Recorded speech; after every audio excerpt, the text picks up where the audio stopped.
राहुल अपने दोस्तों के साथ एक छोटे से गांव में रहता था। गांव के पास एक पुराना जंगल था जिसके बारे में कहा जाता था कि वहां एक भूतिया कद्दू रहता है। गांव के बड़े बुजुर्ग कहते थे कि वो कद्दू हर साल दशहरे की रात को जीवित हो जाता है और जिसे भी वो देखता है उसे अपने साथ ले जाता है। राहुल और उसके दोस्त हमेशा इस कहानी का मजाक उड़ाते थे। एक दिन राहुल ने अपने दोस्तों से कहा, चलो इस साल दशहरे की रात हम उस कद्दू को ढूंढने जंगल चलते हैं। देखता हूँ वो कद्दू हमें कैसे पकड़ता है। दशहरे की रात राहुल और उसके 3 दोस्त जंगल की ओर निकल पड़े। रात का समय था, चांद की रोशनी बहुत धीमी थी और हवा में ठंडक थी। जंगल में घुसते ही चारों ओर अजीब सी आवाजें सुनाई देने लगी। राहुल और उसके दोस्त अपने डर को दबाने की कोशिश कर रहे थे, लेकिन डर धीरे धीरे बढ़ने लगा।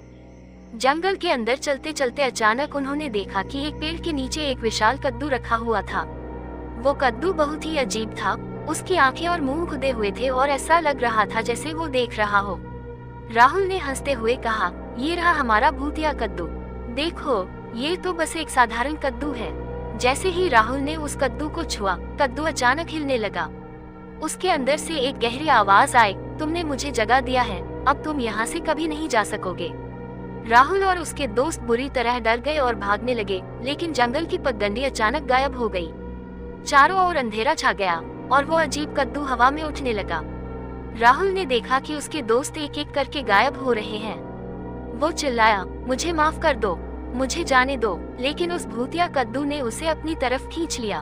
उसके बाद से राहुल और उसके दोस्तों का कभी कोई पता नहीं चला।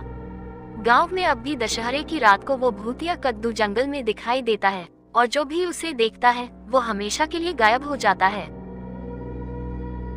इस कहानी का संदेश है कि कभी कभी जो चीजें हमें मजाक लगती हैं, वो सच में खतरनाक हो सकती हैं।